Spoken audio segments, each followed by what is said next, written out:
बिस्मिल्लाहिर्रहमानिर्रहीम। हाँ जी, अस्सलाम वालेकुम। सेल टैक्स रिटर्न सारे फाइल करते हैं, मैं भी, आप भी, और जितने भी टैक्स पेयर हैं सब फाइल करते हैं। तो क्या हम वो रिटर्न सही फाइल कर रहे हैं? जिस तरीके से हमें फाइल करनी चाहिए उस तरीके से हम कर रहे हैं? आज के टॉपिक में हम ये स्टडी करेंगे। सबसे पहले एक चीज़ नोट करनी है हमने कि जो सेल टैक्स रिटर्न है इसका बैलेंस शीट और प्रॉफिट एंड लॉस दोनों के साथ लिंक है। कैसे, वो भी हम समझते हैं। ये मैं आपके सामने प्रॉफिट एंड लॉस ड्रा कर रहा हूँ। Sale, cost of sale, GP, expenses, let's say other expenses हैं, कोई भी एक्सपेंसेस हो सकते हैं, या टोटल हम कह लेते हैं। प्रॉफिट बिफोर टैक्स, सेल है 1 मिलियन की, cost 7 lakh, GP 3 lakh, expenses 1 lakh, और प्रॉफिट बिफोर टैक्स 2 लाख। यहाँ पे हम बैलेंस शीट को भी ड्रा कर लेते हैं। बैलेंस शीट में fix asset, current assets, current assets में हम लिखते हैं स्टॉक, और उसके बाद टोटल एसेट, और यहाँ पे इक्विटी और लाइबिलिटी,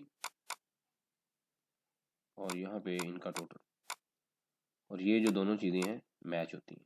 फॉर एग्जांपल हमारे पास स्टॉक है 5 लाख का, और दूसरी साइड पे ये हम पेबल दिखाते हैं कि ये 5 लाख वेंडर का पेबल। बाकी सारी चीज़ें हम इग्नोर कर रहे हैं, सिर्फ जो टॉपिक को समझने के लिए हमने ये ड्रा किया।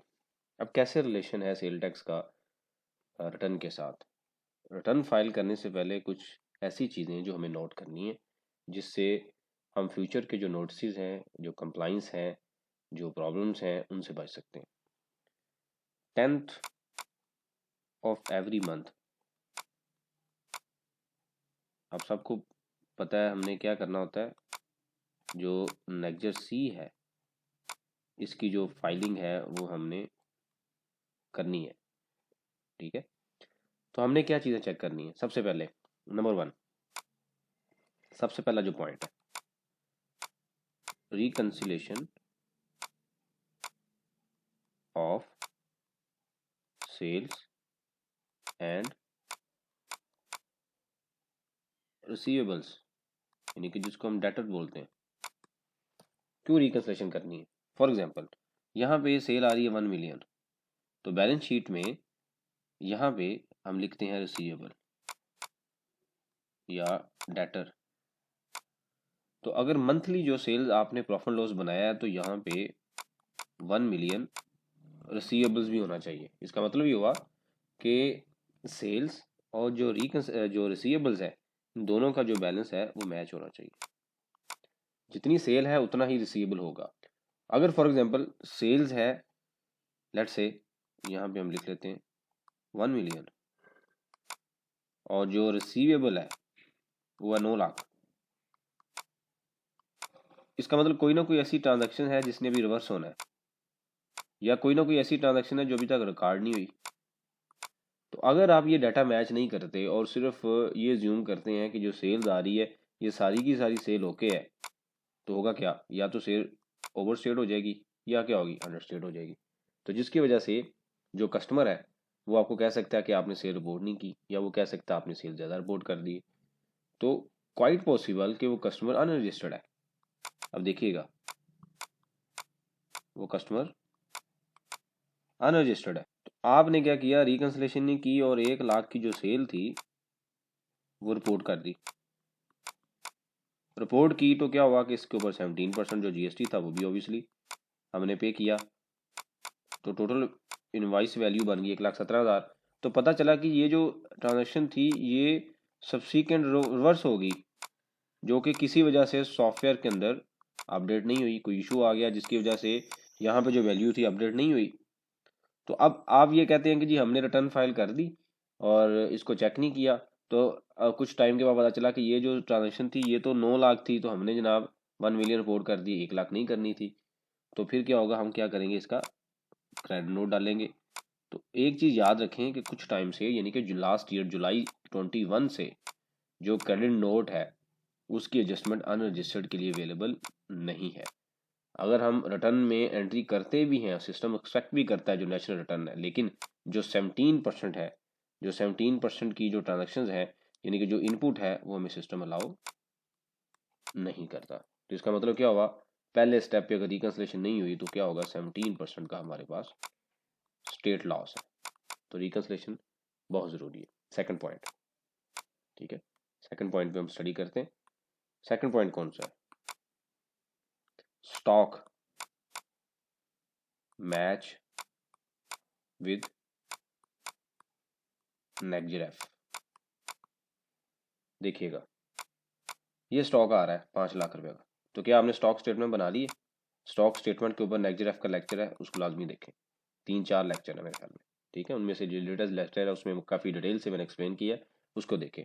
क्या आपने नेगजेरेफ के साथ स्टॉक को मैच किया, रिकंसाइल किया, क्वान्टिटेटिव वाइज समरी बनाई है?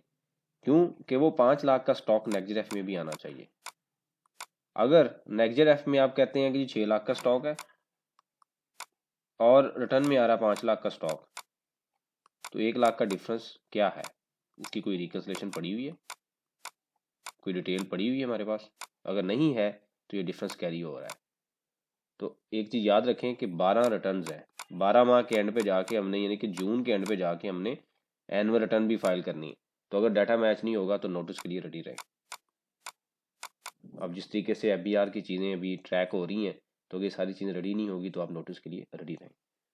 ये दूसरा स्टेप जिसको हमने रिकंसाइल करना है, सेकंड स्टेप। अब आता है जी थर्ड स्टेप। देखिएगा, यहाँ पे बैलेंस शीट में एक चीज़ मैंने मिसिंग की, जो भी लिख रहा हूँ। स्टॉक से पहले, यानी कि रिसीवेबल के बाद हम कहते हैं, एक आता है इनपुट टैक्स और लाइबिलिटी में एक आता है आउटपुट टैक्स। इनपुट टैक्स किससे रिलेटेड है, नेगजर ए से रिलेटेड। आउटपुट टैक्स किससे रिलेटेड है, नेगजर सी से रिलेटेड। क्या सारी की सारी रिकॉर्डिंग इनपुट टैक्स में एक्यूरेटली हो गई है, जो परचेज आपने की है और वो रिटर्न के साथ मैच है? और क्या सारी की सारी जो ट्रांजेक्शन नेगजर सी की पेबल है वो नेगजर सी में आ चुकी है, यानी कि सेल टैक्स पेबल है वो नेगजर सी में आ चुका है? तीसरा स्टेप यहाँ पे हम नोट कर रहे हैं, reconciliations of software with STRN। कौन कौन सी reconciliation, output tax of software match with STRN नेगजर सी, input tax is equal to STRN जो आपका कैरी फॉरवर्ड बैलेंस है या नेगजर ए है। फॉर एग्जांपल, सिस्टम में जब आपने एंट्री की तो आपके पास जो सेल टैक्स पेबल है वो लेट्स से अज्यूम करते हैं 1 मिलियन सेल थी, उसका 1,70,000 रुपये आपके पास सिस्टम में आ रहा है। तो क्या ये डाटा आपके पास रिटर्न में सारा मैच है? ये मैच होना चाहिए, क्योंकि सेल मैच है तो ये डाटा मैच होगा। सम टाइम ये होता है कि सेल आप सिस्टम से उठाते हैं, उसके बाद हम उसको मैच नहीं करते, हम ये ज्यूम करते हैं डाटा ठीक है, लेकिन एक्चुअल में हो सकता है वो डिफरेंस हो सके। तो इस स्टेप पे भी आपने चीज़ें चेक करनी है, छोटी चीज़ें नहीं है, बड़ी चीज़ें जो आपको नोटिस से बचाएंगी। फिर कैरी फॉरवर्ड बैलेंस, लेट से आपका जो रिटर्न में आ रहा है 8 लाख रुपया, तो क्या आपके सॉफ्टवेयर में डाटा आ रहा है? यहाँ पे आपके पास इन अकाउंट चल रहा होगा बैलेंस शीट में, तो बैलेंस शीट में इनपुट टैक्स अवेलेबल है 8 लाख रुपया। क्या ये डाटा सेल टैक्स रिटर्न के साथ मैच है? क्योंकि जब हमने रिटर्न फाइल करनी है तो हमने ये डाटा भी लिखना है। इनकम टैक्स रिटर्न के साथ हम अदर एसेट में लिखेंगे कि हमारा जी 8 लाख रुपये इन हैंड अभी पड़ा हुआ है, इसके ऊपर हमें क्वेश्चन है, आंसर देने पड़ेंगे कि आपका कैरी फॉरवर्ड वाकई जेन्युइन है। इसके ऊपर हम लेक्चर देख चुके हैं, इनपुट टैक्स या क्रेडिट नॉट अलाउड, पर डिटेल में हम लेक्चर देखा हमने कि किस सिचुएशन में इनपुट टैक्स कितना कितना हम रेजिड्यूल ले सकते हैं, कैसे पोर्शनेट कर सकते हैं। तो क्या वो सारी की सारी चीज़ें हमारे सॉफ्टवेयर में रिकॉर्ड हो रही हैं, मैच हो रही हैं? अगर एक साइड पे तो हम रिटर्न पे तो कर रहे हैं लेकिन सॉफ्टवेयर में नहीं कर रहे, तो होगा क्या कि जो आपकी बैलेंस शीट है, जो आप टैक्स में रिपोर्ट करेंगे, ये सारे के सारे बैलेंसेस अनरिकंसाइल्ड रहेंगे, रिमेन अनरिकंसाइल्ड रहेंगे किसके साथ, सेल टैक्स रिटर्न के साथ। तो ये तीन चीज़ें जो रिटर्न फाइल करने से पहले दोबारा हम रिपीट करते हैं, रिकंसलेशन लाजमी करें। थोड़ा छोटा स्टेप है, 1 दिन लगा लें, 2 दिन लगा लें, रिकंसलेशन ज़रूरी है, बजाय के बाद में गलती करें। जैसे मैंने एग्जांपल दी है, अनरजिस्टर्ड की सेल रिपोर्ट करें, चला कि नहीं करनी थी तो 17% वापस आने वाला नहीं है, याद रखें। तो ये लॉस है सीधा सीधा 17%। सेकंड, स्टॉक मैच होना चाहिए रिटर्न और नेगेटिव के साथ। अगर नहीं मैच, डिफरेंस कैरी होता जाएगा। जब नोटिस आएगा तो क्या क्वेश्चन है, क्या आंसर है, वो हमें नहीं समझ आएगी। इसलिए हर महीने स्टेप को अवेल करें।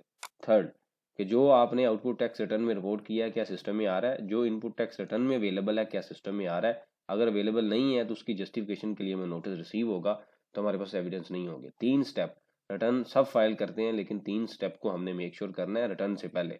अगर आप कर रहे हैं बड़ी अच्छी बात है, नहीं कर रहे इसको आज से कंट्रोल शुरू कर लें। जॉब कर रहे हैं, बिजनेस मैनेज कर रहे हैं, ये क्यों चीज़ें हम डिस्कस कर रहे हैं, ताकि जो हमारी जो रिटर्न की फाइलिंग की जो प्रोसेस है वो स्मूथ रहे, इफेक्टिव रहे, कम से कम हमें नोटिस आए। जैसे आप सबको पता है कि आजकल एफबीआर कितना एक्शन में है, और ये फ्यूचर में सारी चीज़ें होने वाली हैं। जो ये समझते हैं कि नहीं हो रही, हमें नोटिस नहीं आ रहा, तो याद रखें ये आपको एक ही टाइम, वन टाइम आपको नोटिस रिसीव होगा और उस टाइम आपके पास आंसर नहीं होगा। नेक्स्ट एफ से रिलेटेड इससे पहले मैंने 2 लेक्चर्स बनाए हैं, 3-4 दिन पहले एक अपलोड किया, बड़ी डिटेल में लेक्चर है। मेरी कोशिश है कि अगले लेक्चर्स में हम stock statement A to Z बनाएं। उसमें मैंने समरी दिखाई है, लेकिन पीछे उसके बैकएंड पे कैसे वर्किंग होनी है उसको हम स्टडी करेंगे। लेकिन आज से ही इस माह की रिटर्न के ऊपर 3 स्टेप इंप्लीमेंट करें। इसमें इंशाल्लाह अगर आप ये प्रोसेस स्टार्ट करते हैं, इसको सही तरीके से कैरी करते हैं, तो काफ़ी हद तक जो चीज़ें हैं रिजॉल्व हो जाएंगी। थैंक यू वेरी मच, जज़ाकल्लाह।